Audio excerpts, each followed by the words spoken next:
in all of the audio I've heard, right? That's the second time I heard the name. Who is Kel? Because the first guy when he was talking during interrogations and they said, "Yo, it's somebody Thug want real bad." He said, "Kel." So Kel, they're referring to Kelvin Watts. Kelvin Watts is a Atlanta Blood Gang YFN affiliate, and he arguably is the person that kicked the cart over that led to the death of Donovan Thomas. All of the rappers that are involved with all of this stuff, YFN Lucci and Thug and everyone, all used to meet pretty regularly at a club called Club Crucial in Atlanta. Owned by T.I. Thank you. Detente. Like, it didn't matter whether or not you were feuding. Like, Monday night Club Crucial, it's a thing.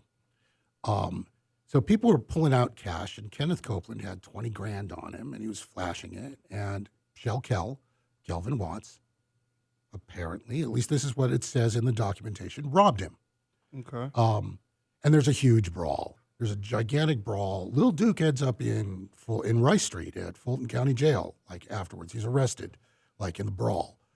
There's some shooting. Yeah.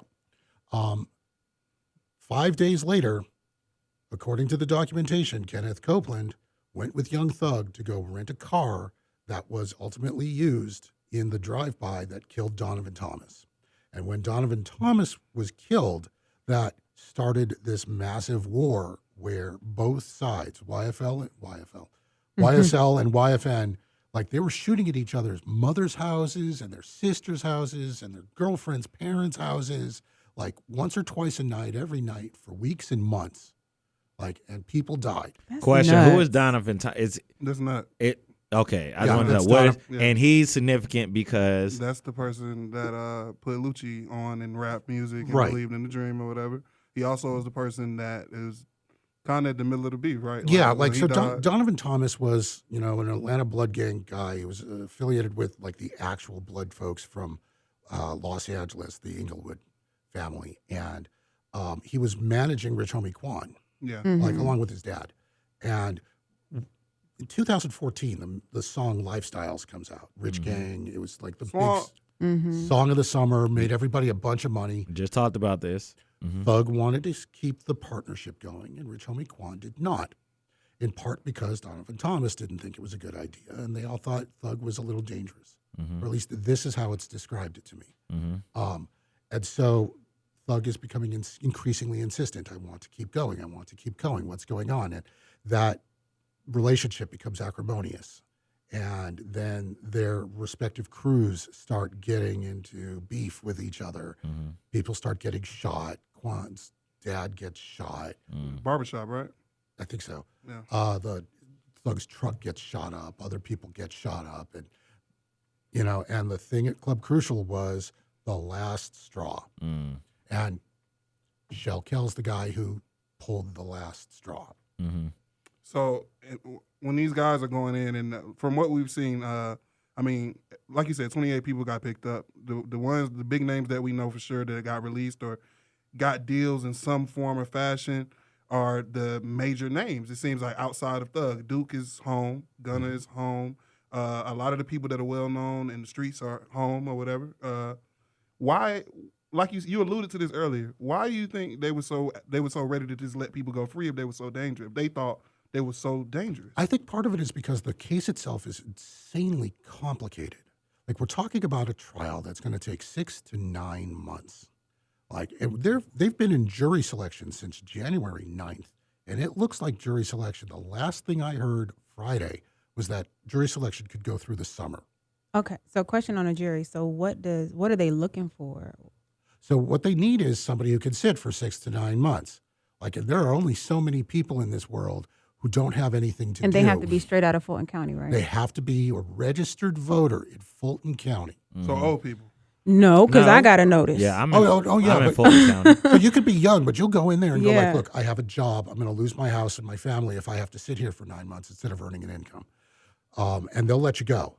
Like, if you've got a young kid, they'll let you. And they've been like, that's what's been going on for the last 2 months is who's got a hardship reason. So not when to are they? serve. When is the final? I guess when they're going to pick this. Do we So have that's that what I'm yet? saying. Like it may take until June before they get enough, before they could find 12 people and 2 alternates with nothing to do. Now, So they're all going to be young who aren't in school and like don't have anything to do, or they're going to be retired, or they're going to be government employees. Because if you're a government employee, then your agency will pay your salary while you're serving, you know. How can they protect the jury? Like, because obviously this is a big thing, you know, we don't know who might be in there, who can be looking at them. How is that? Yeah, the security thing is going to be pretty serious. Like, nobody's going to know who any of these folks are, like, unless you know them personally. Can they be protected while they're in the courtroom? Because they, you know, whoever sees them might be able to even point a face out. Well, it's possible. Like, and it would be grounds for a mistrial, and it would be deeply, like, all that does is start everything over. All over again. Like, that's, I mean, at which point they just return them to Rice Street for another year. Like, I can't imagine any of the defendants wanting a delay like that.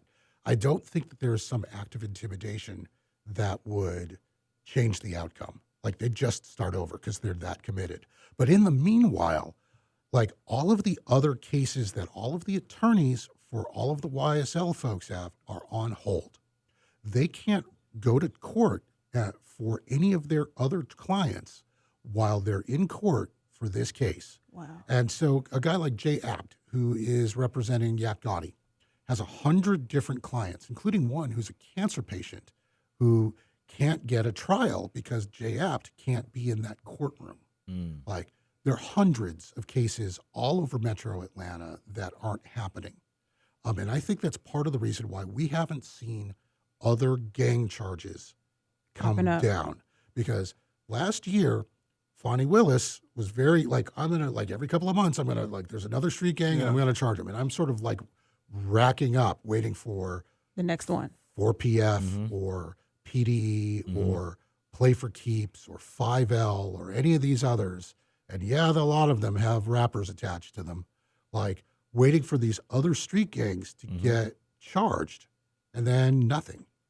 And I think it's because the system's gummed up. News and Talk 1380 WALK, Voices in the Streets Unfiltered. If you're just tuning in, we are talking to George Chidi. He's giving us updates on the YSL case, what's going on with the jury selection, all that stuff.